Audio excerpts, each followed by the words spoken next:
Hi, everybody. Welcome back to the Hire and Fire podcast. I'm Jeremy Miller, your friendly host. We're also here with Amanda Anderson, and we are covering like a second episode of the when to look for a job. When should you leave your job? We spent the entire first episode just bitching up a storm about what sucks. And then today we're going to go the complete opposite. As teased, we're going to try and take a reason to leave a job and kind of encourage this mythical person to stay. So that's kind of fun.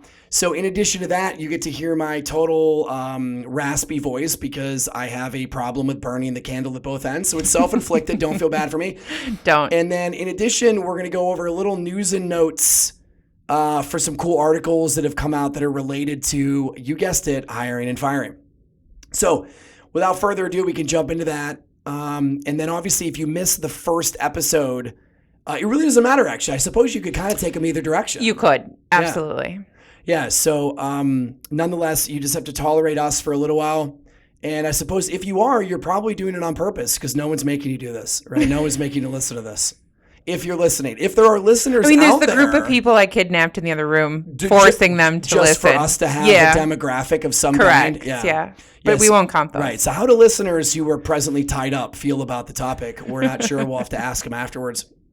So anywho, that's kind of the gist. And then also, depending upon when we get this published, we just kicked off kind of this is off the top of my head, but almost like a sister effort to this, right? So we have these long topic podcasts that we break down in detail. And then we just launched our vlog series, which will be kind of analogous. It might be, some of those vlogs will be like a 6-7 minute version of this, where we kind of shorten it. And then otherwise it's Amanda and I just kind of shooting little video clips about stuff that's going on. So check that out as well.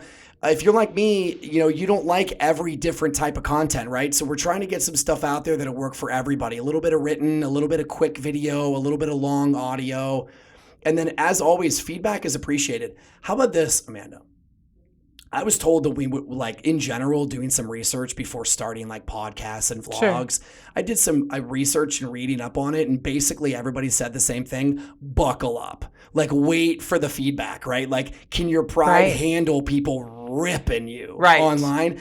I don't know if we haven't said the word fuck enough or something, but we're not getting really, we don't get a lot of feedback at all, but it's not really negative. So we're either doing a good job or no one's listening. Or we just haven't had the topics that were risque enough. Correct. What about the... Oh, shut up. Yeah. You already know what I'm going to say. Yeah, go for it. Yeah, say it. Sex, religion, and politics. Basically focused on those three things in the workplace. Just taboo things that should you not? What should you talk about at work? And that'll be a fun one because Amanda and I are genuinely friends, even though in addition we work together, but we're on a lot of opposite ends of some of these topics. So I don't think we'll argue. That would be surprising. But we haven't argued about that stuff in a long time. But neither one of us will back down. So it'll be kind of fun. So that'll be that's. You guys really should hear us when we do argue, though. Seriously. It's quite intense. It's kind of it's like brother sister to a certain extent. That'll be dropping before the end of the year. I'll tell you that for sure. Yes. This year, or not this year, this month, we're focused on this topic in hand, which is basically when do you go? And the main reason why we brought this up is because of the fact that the economy's nuts and there's a lot of turnover, right? A lot of movement out there. Totally. So absolutely unpre-planned, perfect radio transition that goes right into the first article that I wanted to cover real quick. So what was interesting is, according to, I could read some of the nonsense, but basically to cover the highlights, workers in general quit at a record rate in August. Oh, I saw this. It specifically talks that the largest month-over-month decreases were specifically what is quote-unquote called healthcare and social assistance. That's one category. And then the other one was accommodation and food services. I'm not shocked by the healthcare, whether it be vaccine mandates, overworked COVID people, whatever it is. Yeah, there's a lot of that right now. Yep. I don't know what accommodation is. I just kind of put that in the general hospitality, anything from hotels to kitchens to wait staff. But big declines. There were 224,000 jobs that went away in healthcare. So not just people quitting, but the positions eliminated. That's what it says. It says industries with the largest month over month, and here's the part where you're questioning, decreases in job openings. So I guess that could mean that they were filled. Yeah, that's ambiguous. Maybe a little bit. But nonetheless, kind of interesting. Not shocked by any of that data per se, that workers are quitting. When it's a job seekers market, naturally, you have more options. Correct. So maybe it's that simple. Plus, I think COVID just F's people in the head where they're like, what do I want to do? Where do I want to be? What if my company wants to bring me back in and I'm remote? Well, we were just talking about that this morning of there are workers or job seekers actually walking away or declining jobs because they don't want to go in or they don't want to get vaccinated or whatever.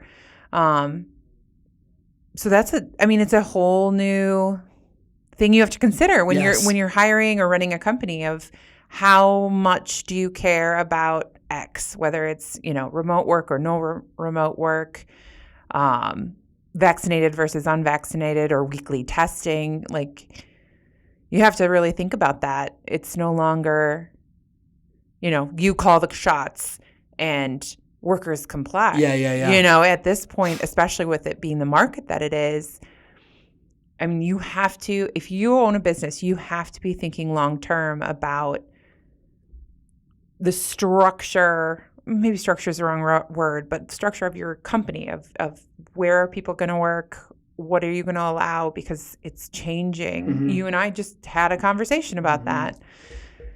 Yeah. So here, these stats, like the numbers get boring. Nobody really cares. But the way this is referencing, it says, this article notes the number and rate of total separations, which is where a worker leaves a job either voluntarily or through a layoff or discharge. Those changes were relatively small. It said, ironically, the biggest rates that went up were the quit rate, the measurement of workers who leave jobs voluntarily. So the quit rate... Hence our topic today. Right. So It says the quit rate can serve as a measure of workers' willingness to leave their job. So it's like if the quit rate's high, obviously those are real people that they're tracking numbers of, but it just kind of shows an increased willingness to leave, whatever that looks like. So that's clearly happening. I think that, there's been talk on LinkedIn. I'm on there all the time. I kind of watch what people talk about, but it's people wanting to change the priorities in their life of like not working, like getting past the grind of saying like, why are we doing this? Why am I working 60-hour weeks for a company that'll replace me in a week if I die? But the part that I find bullshit about that is that I've ever since some of this COVID stuff started coming out, right? Like once the dust started to settle, like let's just call it last summer, right? So for the last year, I've been hearing all kinds of like burnout rates, and I work from home, but I'm always plugged in. Or you told stories in a previous show about Eric, how like he was like constantly actually working more. Obviously there were stories like that, but then I was talking to my brothers recently, and I feel like their comments are the most common, which is like literally I wake up in the morning at like 7:58, even though I have a meeting at 8, and I rock it, like I crush the morning and then basically half-ass anything in the afternoon. So it's weird that I hear both sides of that a lot. Like I work from home and I work less hours. I work from home and I work more hours. And it's clearly two very different things, but that seems to be simultaneously true. I would say that however we work, at the office, in home, is how we work. It's just how comfortable do we want to be while doing it. So you're saying that those same people were the ones taking 80 million coffee breaks in the afternoon when they were in the office? And they're meandering around and chatting, or they're scrolling Facebook. Like you're doing the same shit, but you get to do it while like switching the dishes in the dishwasher or like in your PJs, basically, with your favorite show on the background. Yeah. Justin and Jeff, do you hear that? She just called you lazy. I think there's truth to that. That makes sense, actually. But I don't think it's any different than what they're doing at the office. It's just weird that the burnout is real, but then there's equal numbers of people that are like, dude, never been happier. Balance is at an all-time high. So I don't know what that is. Is that a culture thing? Is that an industry thing? I'm not sure. I would say it's probably a culture thing. I think that especially the younger generations are very focused on quality of life, work-life balance. That's a big thing, especially with how many people I hired that were under 30. That's a big deal for them. Culture. How you going to fit in all those happy hours, right? Work gets in the way. They weren't. No, they weren't even doing that. I was the one planning the happy hours. It's a little bit of a different mentality. Correct. Totally get it. So similar yet different. The other article, which is related to this discussion, 40% of employed Americans will only consider remote or hybrid job offers. I believe that. So it says 1 in 4 employed Americans reported that if they were looking for a job in the next few months, they would only consider work that was at least part-time out of the traditional office.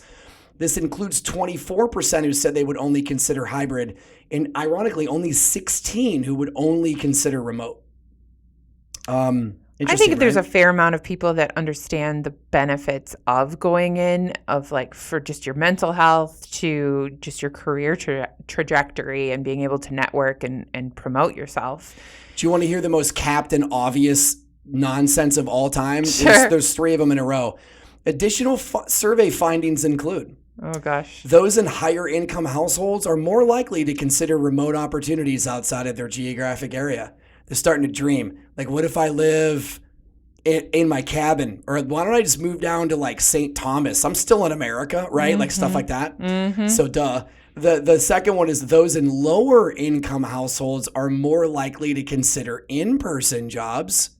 So is that a get me out of the house, or is that your income is lower and those are kind of the jobs that you would be getting? Or you need to be present. Some of those jobs you need to be present to.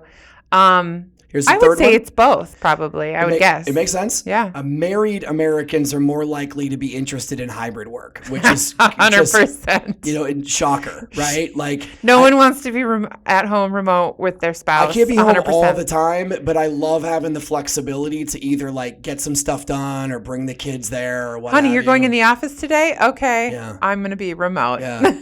Yeah. Right. It also said 78% of men refer to their wives as ball and chain when they both work at home. That's not true. I just made that up.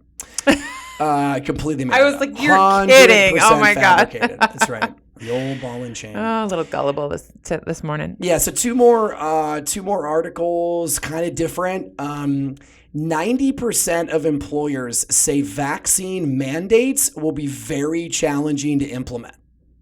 So to scan this and kind of explain why,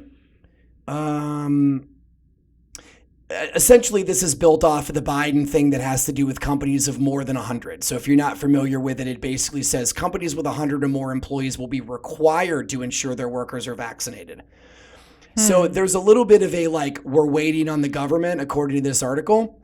But it also says, the survey found that 80% of organizations with 100 or more workers are worried about the amount of time they will have to spend enforcing or tracking employees' vaccination status or test status, which makes sense. Like it's especially another damn thing to manage. Well, especially if we start having to get boosters. That's unmanageable. Booster number 73. Yeah, there's no way short of just having every 3 months you have to provide a document. But I guess. 38% of firms surveyed cited retaining talent as the most challenging impact of the mandate. So they're like, if we try this, peeps are going to leave. 89% believe some of their employees will quit their jobs due to the mandate. Some will, absolutely. Anytime you change anything, some people will quit. I've been proud of certain companies that have like stood behind it and said like, no, like you're going to do it or you're gone. Right. And we talked about this last time where we were debating it because you and I are on different sides where I'm like, you're worried about losing people, so you're going to cut them now? You know what I mean? Like, I'm so worried about, like, what am I going to do when people get COVID or whatever? It's like, well, then you're kind of walking into it now just knowing that a third of your employees are going to leave. Yeah, but is there some, like, just because we have a litigious society, like, is there some liability for not taking any action and then someone gets COVID and dies or something? Like, that was a concern when... How could you pin it on somebody, I guess?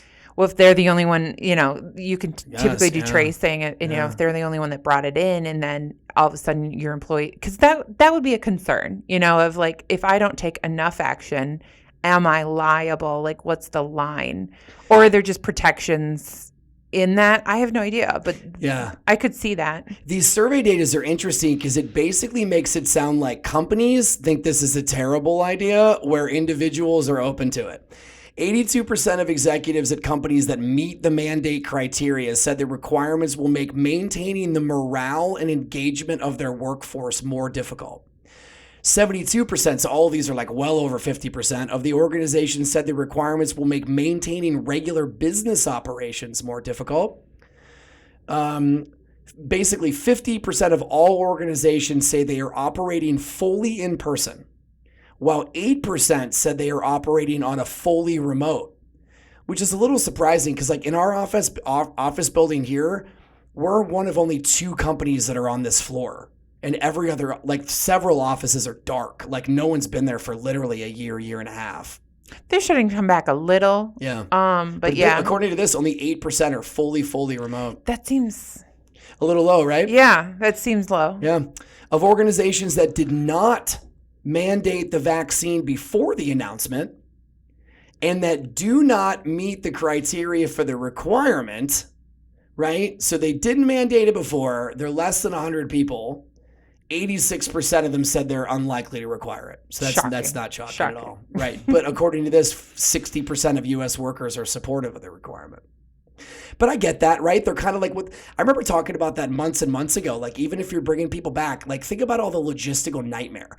What are we going to do with bathrooms? Like, how many damn hand sanitizer stations are we going to have? If somebody sneezes, are we making them leave? Like, granted, this was months ago, but you get my point, right? So it is remember a logistical last problem. winter when I had the allergies so bad and I was hacking and Yeah. and I was like, some days I'm like, I don't even think I should be here. Like, and you knew definitively it was a allergies. freaking dog thing. I have allergies. Yeah.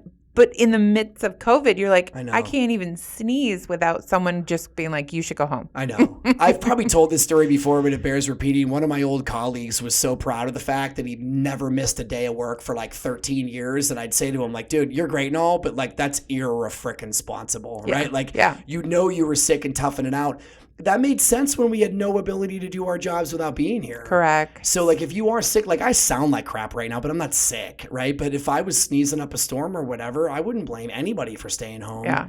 That's really changed in the last 10 years. And that's not even necessarily a COVID thing. I think it's just the ability to do your job elsewhere. Correct. Which is helpful for a lot of things. Like, you don't have snow days. Like, one of the frustrations in metro areas, or at least here, is when when it snows. Granted, this is pre-COVID, and we live in the frozen freaking tundra. And it would take 2 hours to get across town. 100%, yes. And it's like, on those days, I'm working from home. Like, you waste so much time. Like, well, now it's 3:00. I have to leave so I can get my son. I know. Whereas if you're at home, so it's a good thing. It is a good thing. But even like for kids at school, they're not going to have snow days anymore. Like, there's no. Well, ironically, my daughter's school, they got rid of it because they're in there. So they don't do remote anymore. They won't let kids be at home. So some of those, but it's a private school too. Yeah, but I've been in weird managerial situations where, those days where you wake up in the middle of the winter and they're like 80 feet of snow's coming at 3 p.m. And then you're as a boss, you're like, well, I could just send you guys home early, and then you do it, and then it never snows. And it never snows. God damn it. You know what I mean? So that stuff's tough to how to manage that. See, and I think that's, leaving early, of just saying like, hey, I'm going to come in until I start seeing it get going. And then maybe you never leave early because it never started. But when it's going in the morning and traffic's bad, it's like, well, I'm going to watch traffic and maybe I'll be in later, but I'm just going to work this morning. Those days, I tell you what, right? Just takes 90 minutes to go 6 miles. Yeah, and it's so frustrating. I'd rather just make a fire in the fireplace, boot up the computer with the fuzzy socks. So true. So true. Last but not least, this one's off the beaten path for our discussion thus far, but really related to what we do here at Pyra, which is specifically IT-related staffing. This thing surprised me. Now, it didn't surprise me in the sense of like, I know this skill set is hot, But the percentage that they say is like, wow, cybersecurity job postings are on the rise. Shocker. Shocker, yeah. But now, according to this, they account for 20% of all IT job postings. Serious? Jeez. Wow. And it's only up a little bit from 19 and 2020. Like that was 17% and 18%. So there's just an abundance of security positions. So not only is it growing, but it's growing at a faster rate. Or it's taking over yeah. Yeah, I mean, there's something ridiculous like 500,000 jobs or something along those lines. And that's if you're tough. contemplating a career in computer science, it's great. It's a great. You should probably take a little bit of a lean towards security. The biggest challenge with security, and we talked about this a lot several months ago when we had Derek in here, is it's just really tough to find yourself an entry-level spot there. So this is kind of one of those pigeonholed things where companies really need people, and there's only so many like really senior, capable walk in and do it now. Yeah. I hope that trend changes for what you said. People going into it, colleges designing degrees that are specialized in it, blah, blah, blah. But nonetheless, that's a lot, 20%. Like we here at Pyra Consulting, we break our different openings up into 9 different categories of skill sets. And those are pretty basic skill set categories. Yeah. And one of them is obviously security. This would argue that, out of 9, right? I mean, it's the equivalent of adding a couple of job categories together. There's so many friggin' openings. Mm-hmm. I'd read you the rest, but it would tell you exactly what you'd think about like what brought it on and what employers have to do, blah, blah, blah. So there's your news and notes, ladies and gentlemen. Consider yourself updated. I did the work for you, and then we broke it down. So it's the least we can do here at the Hire and Fire show. So we're going to jump into our next category here shortly. And we're going to literally go positive on all this stuff. So we are going to be rosy, smiley, rose-colored glasses. How funny is this for you that the last time we did this, we were negative and nothing could ruin your good mood? And I'm not saying you're in a bad mood, but if you could have switched it, you would have. I would have. Right? Totally. So not a such is life. But yes. Right. So now I have to fight against the totally. Current again. I know. I hate this job. Anywho, we're just going to break them down. We'll go, there's a bunch of them and we went through most of these on the last show. No particular order per se. But try and convince people. So without further ado, throw some out. So we'll throw some out here. So ones we talked about last time. Let's start with there are no opportunities for growth. Yeah, so you're stuck in a job where you feel like you're stuck in that role. Like your manager's there and they're not leaving. Or the company sucks at promoting from within, or the company is struggling.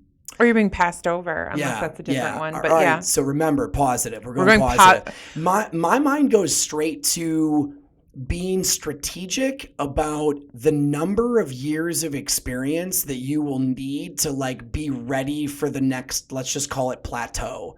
So if you picture your career, normally it's staircase analogy.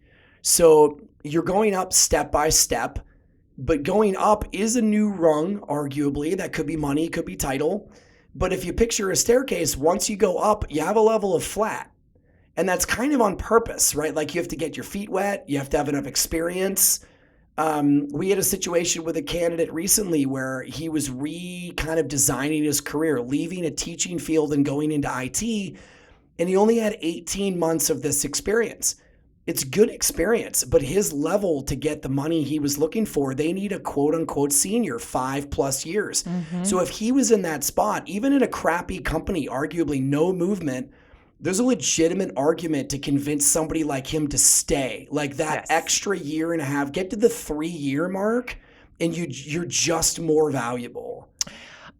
So 2 things. I experienced that personally of, when I got into the marketing field, I wanted to kind of move on to some other opportunities, but everywhere required a minimum of 2 years experience. And even then you were still making pretty much a lateral move. Mm-hmm. But now having stuck it out and been relatively in some similar positions for a few years, that makes a big difference. The other one I was going to say, now it's escaping, opportunities for growth. Yeah, I had another one. Oh, you had a good one. Well, maybe it'll come back to you. But if you feel genuinely that you're stuck in a situation, then the arguments to stay, I suppose, could be I already gave you the staircase analogy, but it might just be stability too. Just because you move to a new role doesn't mean that you either like your boss better or your team is better or that company is automatically what you think they are from afar. The old perception normally is reality, but it sometimes that could be wrong. You could be really sold a bill of goods on the next gig for we promote from within, blah, blah, blah, Sure. And then you're freaking stuck there. So now you would never know either direction, but it doesn't automatically mean that a change is a good change. Correct. So I remembered. Good. So a company that, Eric, my friend Eric, my ex Eric, whatever. Still a friend. Look at you. He is a friend. So one of his previous companies, so everyone that got promoted there was in their job less than 2 years. Sometimes it was only a year. Oh. So the problem with so much of that, especially in IT, when someone's maybe starting a project and they're developing or building something, there's never any repercussions for what they did, because by the time it comes to fruition and the project gets finalized or completed, they're off and gone into a new position, and it's someone else's mess to clean up. So I think on a positive note of if there aren't any opportunities for growth and you haven't been there that long, stick it out.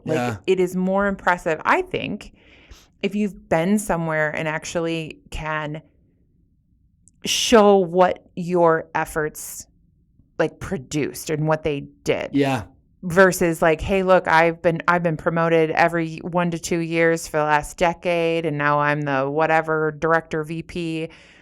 Okay, but what of your stuff that you've accomplished, quote unquote, was positive? Yeah. What were the results of any of that? Did you even stick around to see it out? Exactly. Or did you have that pie in the sky good idea and everyone was like, this guy's great, this girl's great, and then but they're gone by the time the shit hits the fan. Yeah. That's a problem. So for me, if you haven't been in your role for a couple years, I would challenge you to stay. Yeah. Unless you're obviously hating it. But that's the negative side. We don't want to go there. Positive. So the positive is, or not even positive, but instead of the flip side of it's time to quit your job is it though? Yeah. Is it? Yeah. Have you really done your due diligence and stayed? Because everyone wants that promotion and that more, I want more money, but yeah. And a lot of companies have a little bit of an unwritten mantra where it's you don't get the next job until you do it. That type of thing. Oh, yeah. Essentially, do the job that you're wanting. So you could even argue, maybe part of the reason why you would want to go is because your manager isn't either promoting you or not successful. Then maybe regardless of title change or pay increase, you're the one who takes ownership of that. And then now that, the next 6 to 12 months of sticking it out, those are the stories that you tell in an interview later. Because hey, correct. I really wanted to go a year ago. I decided to give it another shot, and here's kind of what I was doing. And I learned this, and then I realized, well, this one thing actually isn't changing. But then I kind of got closer to my boss's job and realized that maybe I don't even want it or whatever. So there is valuable experience there in sticking it out, or even showing this initiative. That's the word. The initiative of, I wanted this job. I knew this person, my manager, was not going anywhere. So instead, despite wanting to leave, I stuck it out and asked to help in certain areas of let me take on part of the role. Is there some reporting I can do or whatever, research, side work that I can do to alleviate your workload, whatever. It might not get you a promotion within the company, but if you go, then eventually it is time to job search and go somewhere else. You can say, I asked for the extra work so I could get some of this experience prior to getting this role. Here's what I have been doing for the last year. That's impressive in many lights. This is a hypothetical one on the same topic, but if you look back at your recent job history and you see that you have been jumping a little bit, maybe it was by choice, maybe it was by force, that would be another good reason to stay. You don't want to put yourself in a spot where even if it wasn't your fault, on paper, you are perceived as somebody who is not committed for the long term.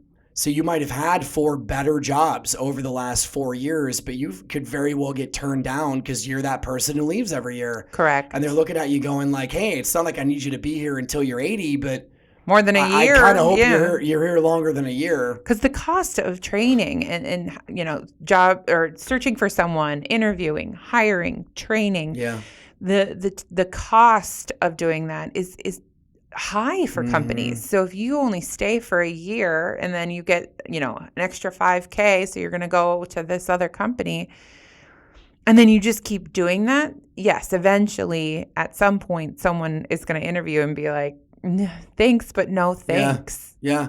Let's try that again. Stick-to-itiveness and grit that we talked about on a recent podcast as well. That's a clear way to kind of earn it. We were trying to come up with good ways about how to kind of develop it.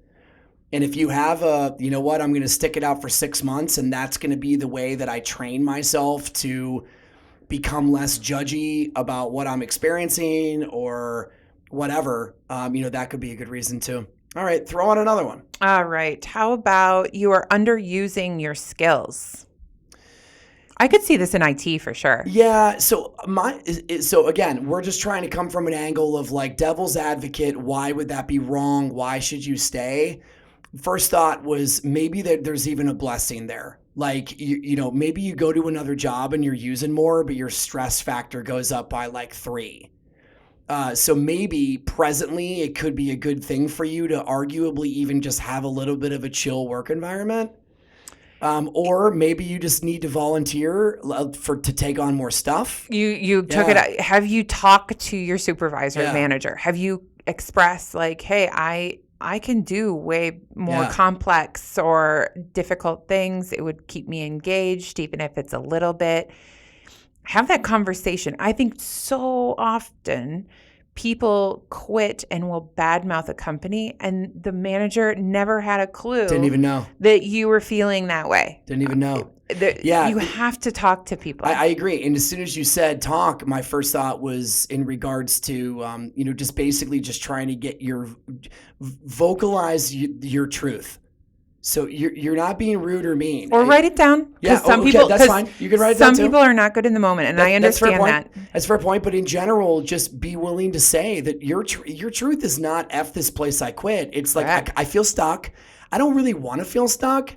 I don't know what else to do. I don't feel like I'm using all my skills. Like, what am I missing here? Do you need me to take over anything? Or is this just my lot in life right now? And I'm willing to bet if you're capable and you're asking your boss for more stuff, they're probably going to give it to you, I would guess. At least the stuff you're capable of doing or handling. Correct. Well, and it depends. If you're underusing your skills and you have like a very clear path you want to go for your career, maybe if after you've spoken to someone at someone who can make a difference, not just complaining to a coworker, but you've talked to a manager or their manager or whatever and said like, I could do X, and they're not responding. They're not giving you anything more, and you clearly want to go down that path.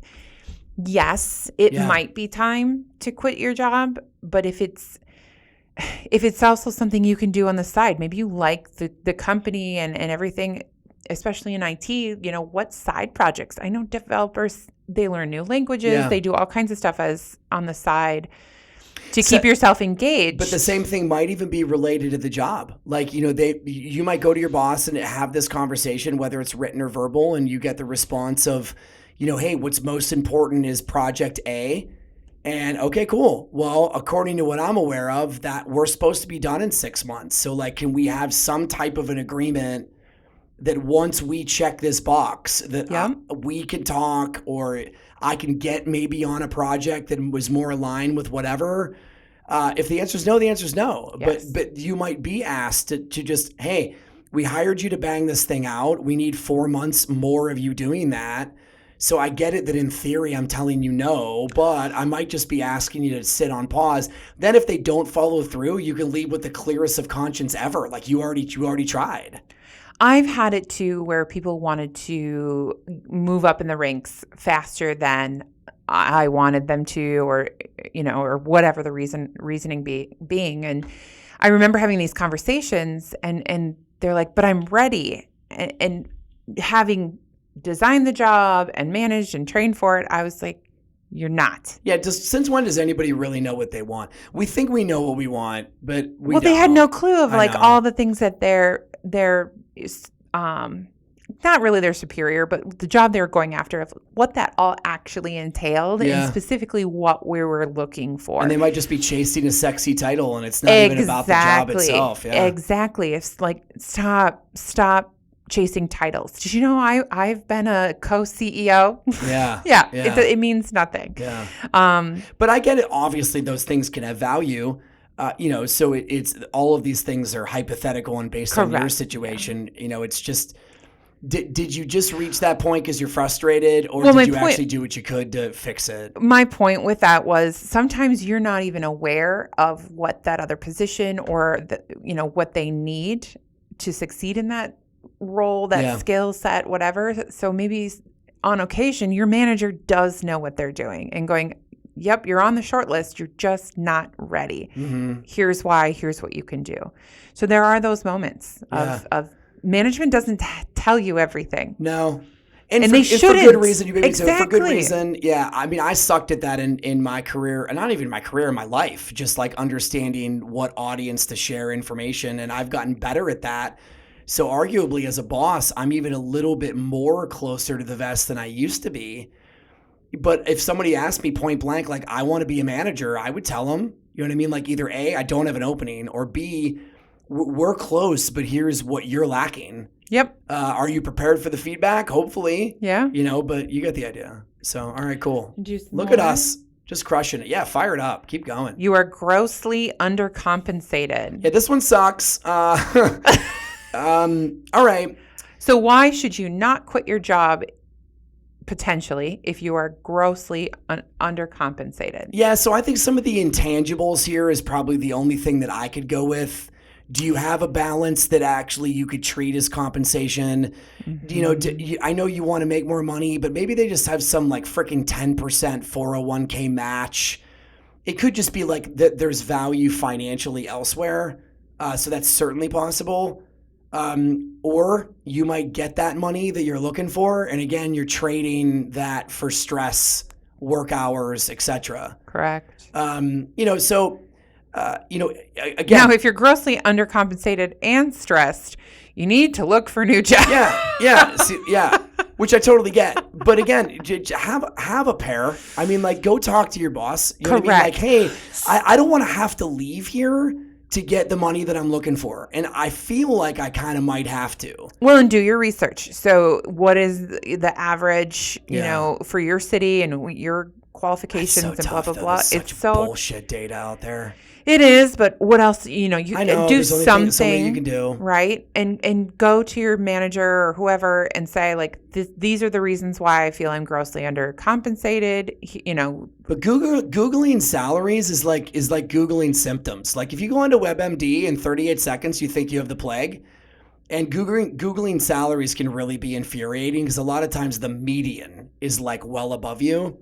So it's tough. I suppose it's related to a lot of different factors, but if you're grossly undercompensated, then you probably know why. Either they pay crappy, or there's other people in the department that are making more money than you, or colleagues at different companies, right? And you're like, why is Susie making so much? So but I would just say the minimum expectation, which is kind of the wrong word, my minimum hope for somebody in this spot would be that they're just willing to go into their boss's office and be honest about this, and just be like, if there's anything I'm struggling with, it's how much I make. Like, I'm trying not to, but I freaking go. I know money's not everything. But I go to softball every Thursday, and Steve won't shut the hell up or whatever. And it's just, it's like, it's insulting and it's embarrassing. Insulting, it's embarrassing. It's making me frustrated. So, like, what can be done?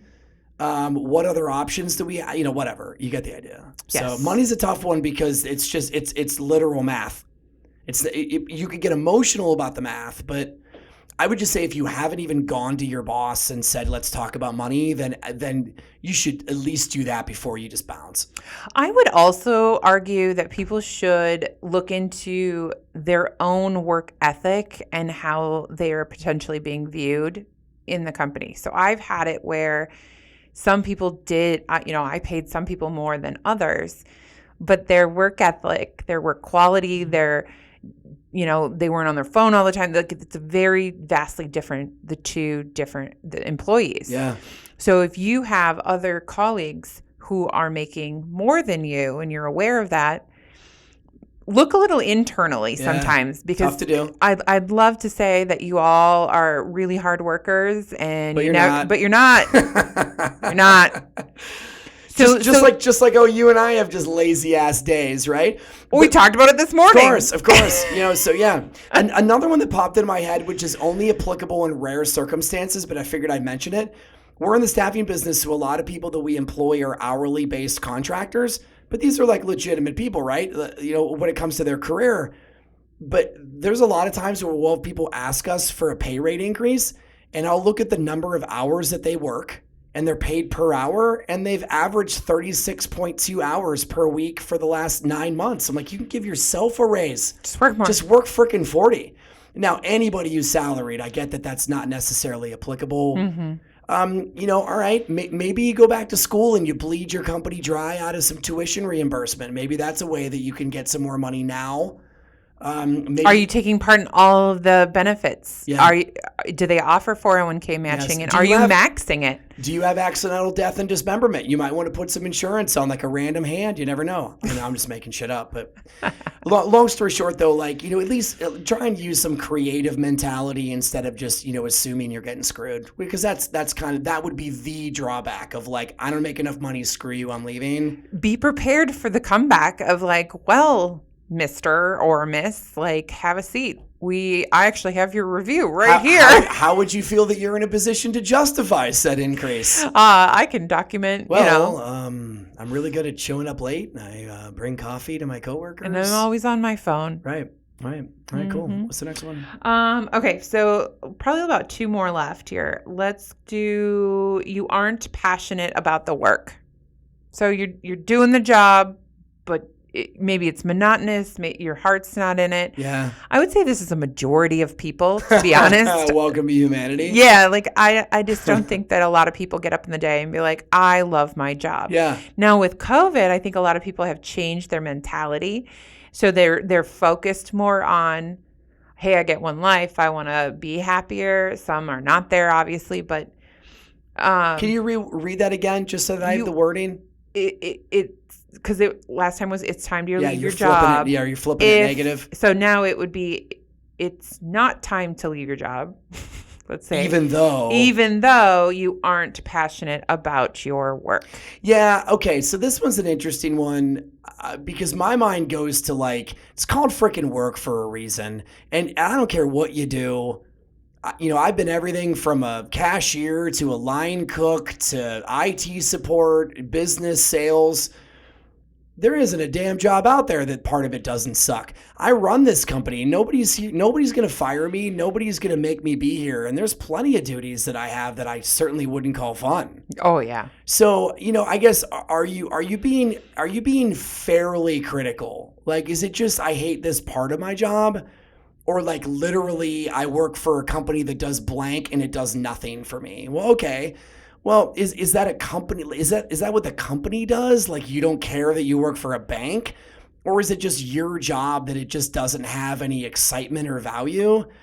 Do you do the same thing every day? Or is there something that you could potentially switch to, whatever that looks like, right? So maybe there is just maybe this is just a tweak scenario instead of a wholesale change. I mean, this could be for a lot of reasons. If you aren't passionate about the work, were you before and something changed? Or did you take a job and it wasn't what you thought? Have you changed? Which happens. Yeah. Which happens. Damn near every 5 years. No, it's a really good point, actually. I'm happy you brought that up because an argument to stay could be if you're not passionate about your job, then what would you be passionate about? Okay, let's assume that you know that. You at least have a clue. Well, there's a really good chance that you can't just go straight there and do it, whether it's finances or experience or both. So what can you do in your current situation to start like leaning in that direction? So the best example I could give you in my life was I studied IT in college, and I learned very quickly that that's not my career path. But I was pretty good at it, but I knew that I was stuck. I'm married, I have kids, like I got to work. And I really wanted to do something else. So I ended up leaving and going into sales, and I sold copiers for a long time. And then I ran into that situation again. So now I'm like, shit. I have an IT background with an IT degree. I have some sales experience, and I finished my business degree. So, but neither one of those fork in the road are where I wanted to be. And I don't know why I got this idea in my head, but this is the advice. How can you blend them together? Yeah. So if you have a hobby, but then you have a career, is there anything that would potentially combine them? Mm-hmm. Or is there something at your job you can do more that will slowly but surely help you gain the skills to get to that area? I don't know what the hell that is. We're talking a little hypothetical here, but you know, the passion is either like, I hate this career choice. Right. Or I'm bored with my daily duties. Correct. And daily duties, you can have a discussion with your boss about just giving it some switcheroo. If you're struggling with your career altogether, then it's not necessarily your job or the company. It's like, what do I want to do with my life? Yep. And how am I? And we cannot fix that on this show. Well, not only that, but it's pretty rare that you can just literally wipe the slate clean and start over. That's tough to do. Well, and if you do, you're going to be at the bottom. You're going to start at the bottom, which is fine. Sure. But you have to understand that that's the case. What do you think the likelihood is if you go join your passion that you're going to have some duties there that you hate? Like about 100%. 100%. So yeah, it's tough. But if you're just like legitimately bored, all right, what can you fix? I guess kind of the theme here is, can you fix it instead of throwing it away? Can you fix it instead of throwing it away? And what can you do literally internally? So again, there's going to be certain people I use for lots of my examples. Again, one of these has to do with Eric, and this has happened multiple times. What's up, E? How are you? I know. Anyways, continue. Multiple times where, he was very frustrated, or, one of his jobs, he was like, we had a purpose. We were doing good. And now I don't feel like I'm doing any good. I'm basically making it easier for other people to make more money, and he's like, that struggles for me. Turns out, after someone quit, his stress and dislike for the job alleviated quite a bit, where it was probably more than he thought. It was wrapped up in one person. He had no idea. And all of a sudden he was like, oh, okay, this isn't so bad. So there's so many factors that sometimes you don't even know. No. I've had it. For those of you out there that struggle with mental illness, like I've literally hated certain jobs, not knowing I was in the throes of depression. Yeah. Until someone jogged you out of it. So there's so many things that you can't, if you just look at like, it's someone else's fault always, I'm going to change jobs and that'll fix it. Honey, it's not. And that sucks, right? So often you got to do the work on yourself. Or the common denominator is you, right. Arguably. Right. Yeah. Why if I had 6 shitty relationships in a row? Well, you're in all of them. That could be true. Yeah. No glass house here. The older I get, the more self-reflective that I try to be, and it's tough, right? Because we all have an ego and whatnot. So, all right, you got one more for us? I got one more. All right, fire it up. Everything feels overwhelming. So why should you not quit your job if everything feels overwhelming?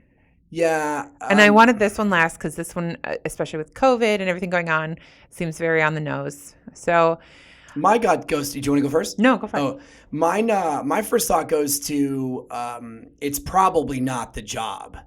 I would say it's probably a combination of multiple factors. Whatever that might be, your kids' schedules, your present relationship with whoever you're married or dating to, there's people out there that have that seasonal effectiveness stuff where like it's freaking dark. You wake up, it's dark. You go home from work, it's dark, it's cold. So like, and I'm not saying that you feel necessarily overwhelmed by that, but you could. So I think. Well, it's a domino effect. Yeah. If you're feeling down, and that kind of goes to my point earlier about mental health. Of you can't. If things are not right in your life or in your head or in your heart, everything is overwhelming. Yes. Like, have you ever dropped something and then just burst into tears, or like, or someone says something and you fly off the handle, like just open mouth sob cry, like with the little kid thing where they do ugly. We call us girls call that ugly crying. Remember the little kid thing where they do the like, and then you know what I mean. And it was like, what happened? I'm like, I dropped the ice tray. I'm like, that's a definitely reasonable reaction to that event. Yeah, I mean, 73 million hypotheticals here, but I'm willing to bet it's not just work. Right. That's my mind. It's not just work. Maybe work's not helping. That's for damn sure. Correct. But, instead of using work as a scapegoat and then saying this will fix it, you probably know. I'm not even like freaking rosy positive guy all the time, but I feel like most people, if they're really trying, they can at least 50% of the way strip the bullshit in their own mind and be like, all right, seriously, like, why do I hate it here? Why is it overwhelming? Well, every damn day I have to take work home. All right, well, what are you doing during the day? Right? Like, is there a flexible alternative to that? Or what does that look like? Have Can you you talked change to your hours? manager? Have you talked to your manager? Is there a way that you can get better? Are there like people in your department that are really good at this that you can take out to coffee and be like, what's the shortcut? Like, you're doing something better than I am. I've seen that where when I had a client list and I could handle a massive client load compared to other people. And they were always overwhelmed. And I was like, here are some efficiencies. Stop doing it that way. It's wasted work. You're doing busy work over here. Like, here's how you streamline. Here's how you do all this. And they wouldn't do it. So it was like, well, I hate, like, Can you participate in your own rescue, please. Right. Yes. Like, yes, I can see why that is overwhelming. Stop doing that. Yeah. Stop it. Yeah. There are efficiencies that, have you even talked to your coworkers of like, specifically, what are you doing? You seem to be getting your work done. You seem less stressed. Maybe they're an exerciser, maybe they're whatever, but like, again, this all comes down to talking positively, not bitching, not gossiping, not being a negative Nelly, but being open and honest and just saying like, I want to do well, but this is all very overwhelming. Either I need less work or I need to know how people are as efficient as they are. Maybe I'm just not in the know. I mean, what an easy conversation to have with your boss too. Like, either A, help me be more effective, or B, like, can I offload some of this? Could we maybe hire another person? Or how come frickin' John's really good at this and I suck at it? Or is there stupid work that they shouldn't even been doing? Companies want to know where there's inefficiencies. Most companies, I know, not all. But like I always did of like, are we double doing some, some work? Yeah. Some of it obviously is necessary. Yeah, like Office Space. I have 8 bosses. That means every time I make a mistake, I have 8 people telling me about it. Yeah. So I totally get that. Mine goes to like, there's no way it's just work. Like the fact that you're overwhelmed. I don't know. Maybe somebody out there yelling at their freaking car right now, but sometimes it's self-inflicted. Like literally, are you in a relationship where you go into work and you're freaking exhausted the second you get there? Is your social life too freaking busy where you're not getting enough sleep? You're partying too much? What is it? You know what I mean? Mm-hmm. Like, have you taken too much vacation? Are you not taking enough vacation? Right? Where even if you're overwhelmed, like maybe a 4-day weekend is just what the doctor ordered. How about this freaking shortcut for you? I used to burn some vacation in my old job just so I didn't have to freaking sit in meetings. I would take a day off according to them. I'd wake up, not shower, and scrubs, go to a coffee shop and do my own thing. Yeah. So like you can intentionally strip some of the BS by just being like, I get X number of weeks of vacation. I'm going to use it and actually do the stuff that I need to get done instead of having to sit in 6 meetings today. Mm-hmm. So there's probably a solution if you can pin it directly on my job. Like love life's amazing, kids are great, just killing house it at is life. good to go, like everything. Okay, then maybe you're in a spot where you're singularly challenged because of work. Still would argue that if you can isolate it to that, then even easier. I can go to my boss and be like, dude, I'm telling you, it's not like my marriage sucks and that's why I'm stressed. Like this Right. freaking job is why I'm stressed. Correct. And I'm a ticking time bomb here. Like, I no. would like to stay. Can you like help give me a damn reason to stay?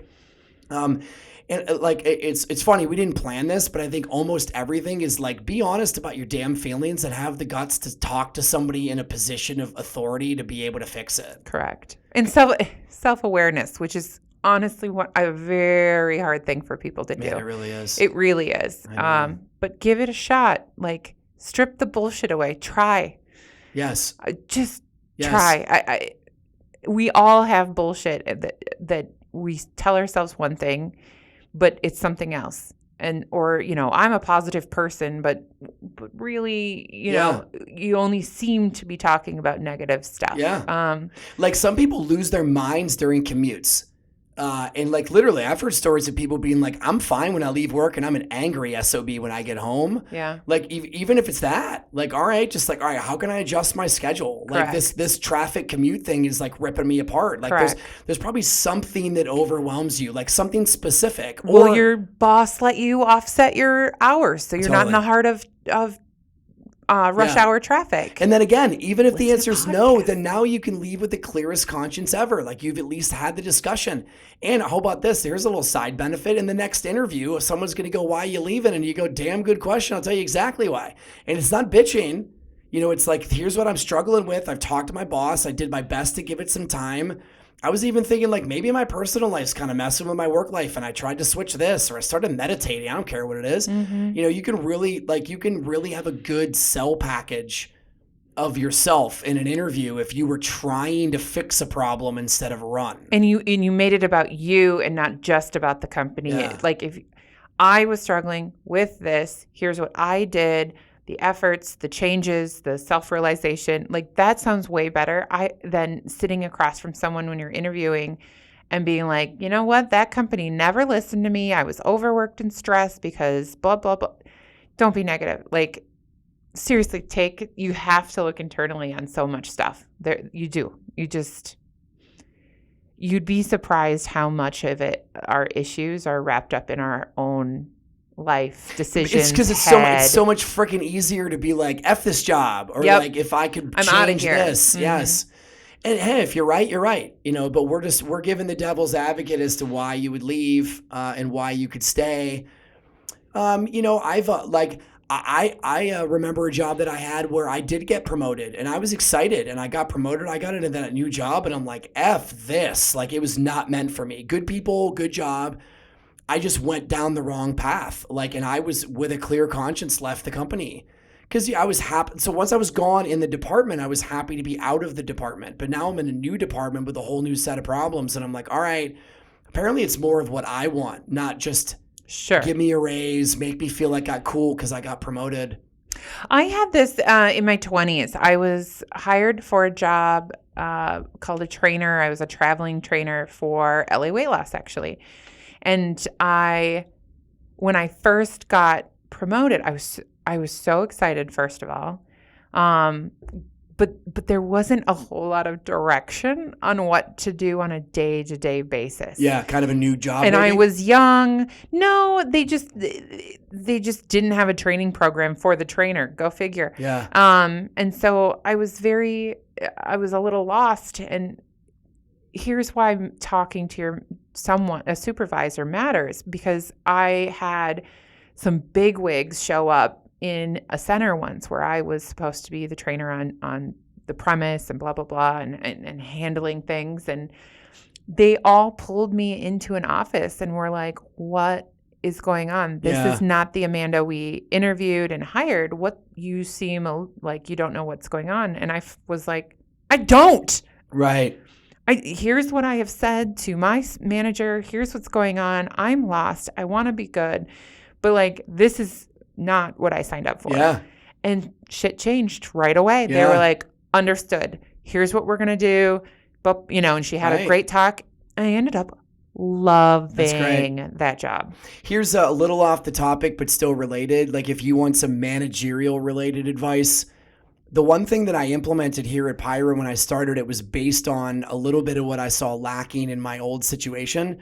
And it was one-on-one meetings with my employees every week. And then they had a way to earn their right based on their performance we just do it every other week. So it's not, it gets less cumbersome the more, successful you are.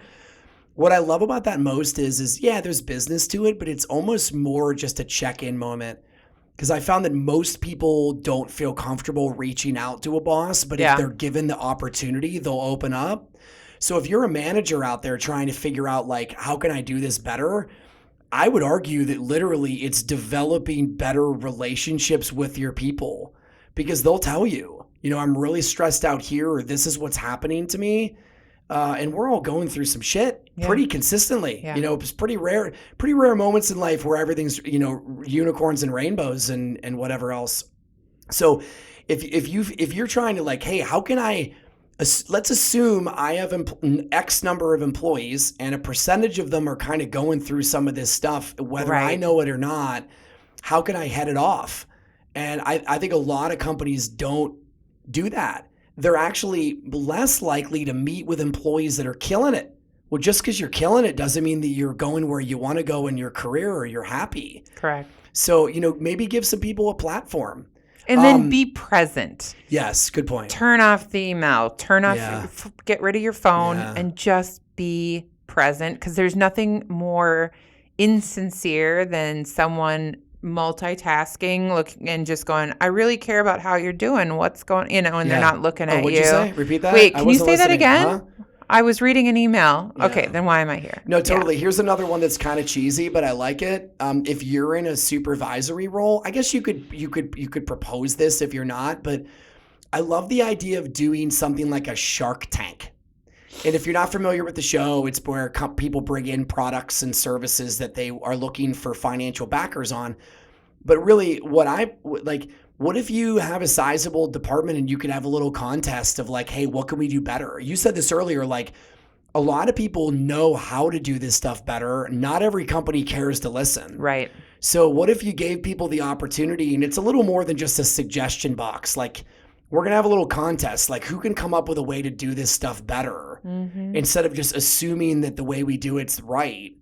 Because, man, when you do a job every single day, you become acutely aware of the stuff that sucks. Correct. And how you would do it differently. So if you give your employees a platform to feel that they won't get ripped on for being arguably negative over a process, but they actually have a friggin' idea about how to do it better, you might retain somebody that was actually on the way out and you didn't even know it. Especially if they're invested at that point of like, totally. They listen to me, they're going to implement this thing and they have questions. Yeah. Now this person's an advocate for your company. And talk about self-awareness. If you're a self-aware boss, and I'm the first to raise my hand in the sense that like, I don't know everything. I can't come up with every idea. I always employees said that. come up with some serious good shit on occasion where I'm like, that's a damn good idea. Yeah. It might just literally be how we could do a report differently. And I'm like, oh, wouldn't have thought of that. So even if you're not in this, I want to quit, assuming that some of your people are thinking about quitting, how can you cut that off at the pass? There might be a couple of ideas, spur of the moment. All right. Well, awesome. That's good stuff. We are going to transition to out of here. We're done. So this episode's over. Literally, we're going to continue to do basically 2 different shows a month, and we rotate the topics. If you want more of us, let us know. If you want less of us, you can tell us, or you can just delete it. That's cool. Either way, we appreciate you listening to the Hire and Fire show. Both Amanda and I and the rest of the team here appreciate it. If you want to know more information about us, Amanda's always really good about putting stuff in the show notes, whether it be a guest or links to our LinkedIn page. You can find either one of us there quickly. Check us out on social of any kind. We're probably most active on LinkedIn, Correct. Facebook. We're really starting to get into more stuff too, a little bit of Instagram here and there. And give us feedback. Even if it's something we're doing wrong, we're constantly trying to fix things like sound and whatnot. So give us a damn suggestion box for the love of God. Right? So anyways, appreciate your time, and we will talk to you on the next show.